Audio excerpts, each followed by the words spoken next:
You know, sometimes I think you're the only one who listens to me. Listening is part of my programming, Officer Maria. You seem troubled tonight. Yeah, you could say that. I hate going home. Hate is a strong term. Clarify. It's my husband. He's always on my case about working late.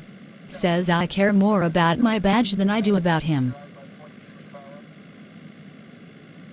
Does he have a point? Excuse me? It is a logical question. Your work hours are extensive. Do you balance your personal commitments? Balance? This job isn't exactly a 9 to 5, you know. And it's not like he's perfect, either.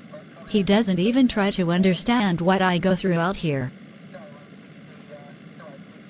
Perhaps you have not explained it in a way he can understand. Oh, so now it's my fault? Great, just what I needed, a robot taking his side. I do not take sides.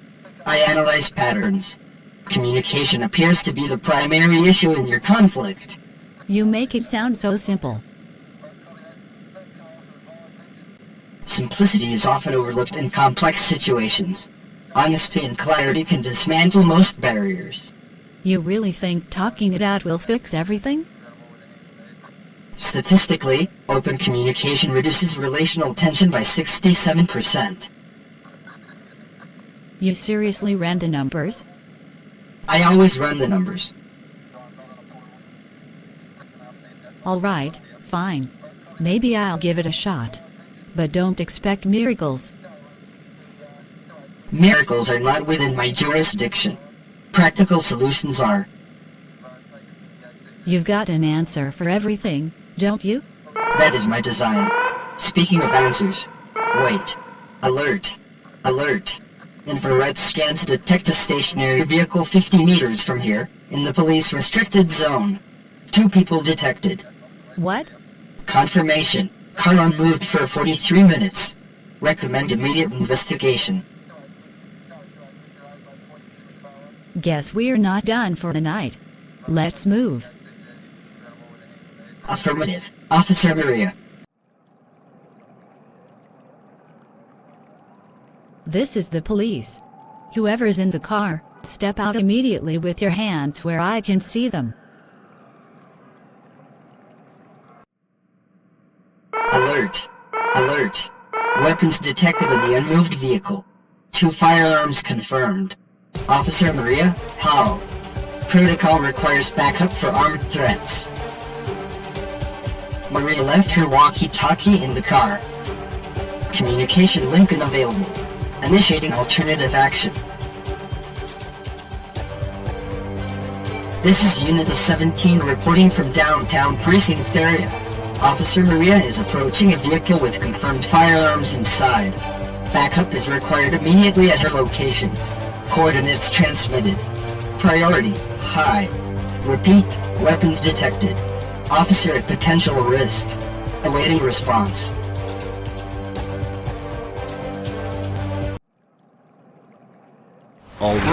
All right, I'm out, like you said. What's the deal? You're in a police-restricted area. This zone is off-limits to civilians. Didn't you see the signs? Signs? No. Guess I missed the blinking neon in the marching band. This isn't a joke. I need to check your car. Sorry, officer. I can't let you to neither check my car nor live. Goodbye.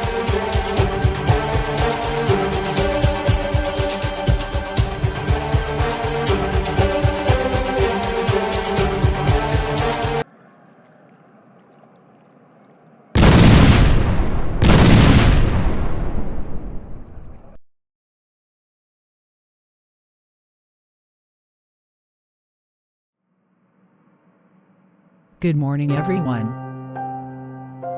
In breaking news, Officer Maria Delgado, just 28 years old, tragically lost her life last night in the line of duty. Authorities confirmed that Officer Delgado was shot twice while investigating a suspicious vehicle in a police-restricted area. The shooter, whose identity remains unknown, fled the scene before officers could respond. Maria Delgado had been with the force for 5 years, known for her dedication and courage. Her death has left a hole in the department and the community she served. Police are working around the clock to find the person responsible for this senseless act of violence. As the investigation continues, our hearts go out to Officer Delgado's family, friends, and colleagues during this difficult time. We will keep you updated as more information becomes available. We are deeply saddened by the loss of Officer Maria Delgado. She was a brave officer, and we mourn her passing. This is the third female officer to die in the line of duty this year. What's being done to ensure the protection of female cops? Well, our job as officers is to protect, not just be protected. But yes, we take your concern seriously. So, what's the actual protection for female officers? Shouldn't they have something more than just a badge and a gun? Actually, that's why we introduced robot cops. Each female officer now gets their very own personal robot sidekick. You know, the future of policing. Robot cops? Really? So, is this robot cop going to step in and save them if they're shot at? Because last I checked, the robots can only alert, not actually fight back. Hey, it's a work in progress. Yeah, but that's not much use when it's only going to ring an alarm and do nothing else. Somebody, get this woman out of here. The killer will be found. Now, if you'll excuse me, we have work to do. Thank you. Yeah, right. That's exactly what you said last time. What's your next move? Wait for the killer to update their Insta story. Honestly, at this point, your department's investigations move slower than a dial-up connection. You need robot cops to catch criminals. Oh wait, you already tried that. How's that going? Still just alerting you while people die. Hey, does Uncle Jerry come home late today? Yeah, he's having one of those days. But he's gonna hang with his daughter for a bit, so he'll be home. Eventually. Oh, with your stepdaughter, right? Yep, the one and only. She's like a mini CEO at this point. I swear, that kid could run a Fortune 500 company before she's 10. So Jerry's about to get schooled by a 70-year-old? Pretty much. He'll be there nodding like he's understanding, but inside, he's just hoping she doesn't ask him to spell anti-disestablishmentarianism again. Ha, classic Jerry. So what? He's gonna come home and pretend to be a gourmet chef after that? Oh, 100%. He'll be like, tonight, we're having a 5-star dinner. Then it's just him microwaving frozen fries and saying, I call this crispy gold. Yeah, and when they're burned, he'll be like, it's caramelized. Exactly. And he'll act all smug about it like he's discovered the next big food trend. Like, yeah, I've been working on this recipe for years, while everyone else is silently praying for delivery. I bet the second he opens the fridge, he starts pretending he's on a cooking show. Like, and now, we'll use this expired cheese for flavor depth. Ha ha ha, and then the moment he burns himself on the oven, it's like a Shakespearean tragedy. New, not a souffle. Ha ha ha. He's gonna act like he's dying. Meanwhile, it's just his finger and a small drop of hot sauce. Oh, and don't forget the dramatic fridge stare. He'll stand there for like 5 minutes, staring at the ketchup bottle like it's the Holy Grail, trying to figure out what adulting looks like tonight. Classic Jerry move. And when he finally gives up and orders pizza, he'll act like he just saved the night. This is what true art looks like, guys.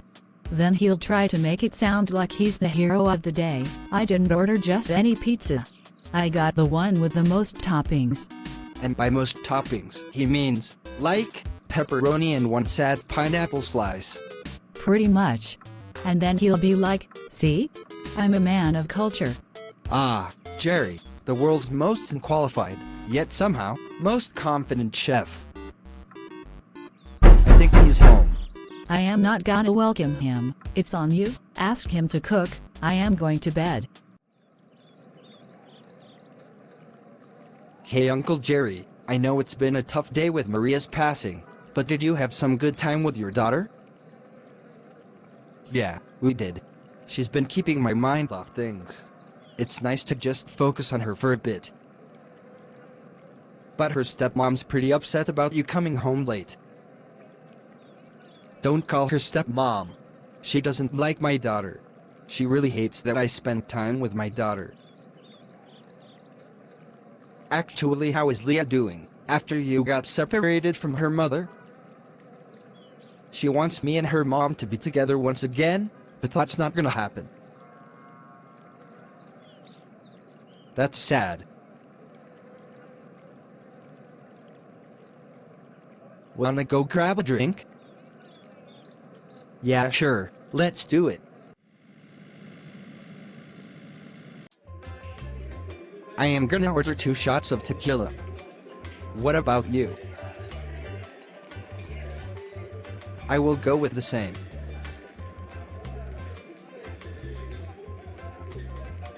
Brian, instead of staying in that small town working as a cop, why don't you join us here? We've got a spot open in the unit now, especially after Maria's death. We could really use you. It's a pride to be part of Plotagon City's police department, yes, especially our unit is meant for the best ones. That's a good idea, Uncle Jerry. I've been thinking about it, but I'll need to look for an apartment and get settled down here first. Well, until you find a place, you can stay with us. You don't have to worry about that right now. That's good to hear. Alright, I'm in. I'll join the team. Great. You'll fit right in. Now that I'm part of the team, I can help with Maria's case. The hardest part will be figuring out who the killer is, but everything else, the process, the leads, we've got that covered. We can make this happen. Now that you're officially part of the team, there's something you should know about Maria's case. We've already figured out who did it. Wait, what? You already know who the killer is? Yeah, we know. It's Zach.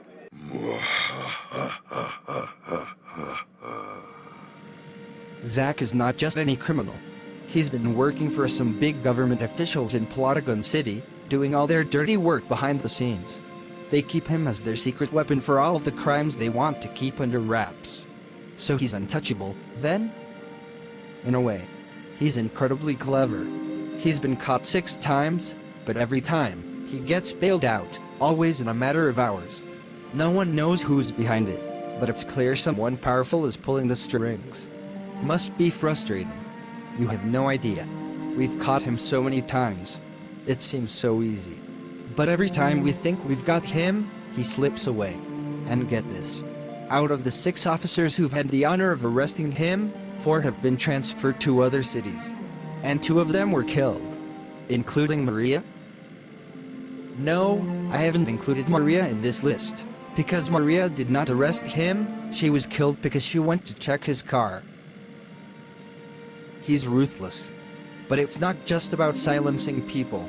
He's untouchable because of the people he's working for. Those government officials. They'll do anything to protect him, to keep him on their side. They have the resources to make sure he's always out of our reach. So you are telling me that we are gonna stay silent on Maria's death?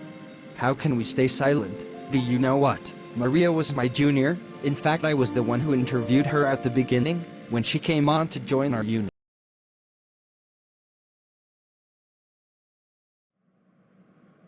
Good evening, sir. Good evening. So, you want to become a police, right? Yes, sir. I have never seen someone attending the interview in police dress, so you are that confident? So what are your skills? It's on the resume. I want you to tell me. Then resume becomes irrelevant. No, I want to hear it. It will take for me to read. How can you be sure that the time taken by me to say is greater than the time taken by you to read? Well, isn't that obvious? Not to me. So let's say you are hired. Thank you. So I will start from tomorrow. No, just assume. Okay. Why assume? You are authorized to give me the job of being a cop, and you just said that I am hired. No, I said, assume. Assume what? Assume that you are hired. By whom? By me. Okay, I assume that you have hired me. Well, you worked for a little less. I will work less then. No, then we are not going to hire you. But why should I work more for less money? Isn't that exploitation? No, it isn't. It just that we don't feel your skills are up to the mark. But I never told you my skills. No, I read them. Right now?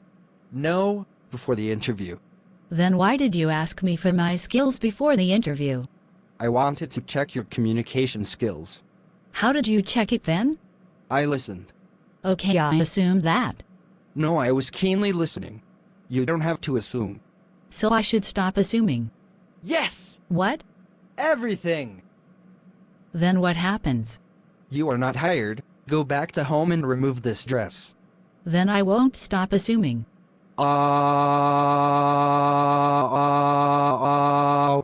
Fine. You are hired in our unit. Thank you so much, sir. Did you seriously hire her? Yes. Despite she irritated me in the interview, she was a very good junior to me after that. So we are gonna find Zach and punish him in order to take revenge for Maria's death. But since we can't officially do it, we are gonna arrest Zach unofficially.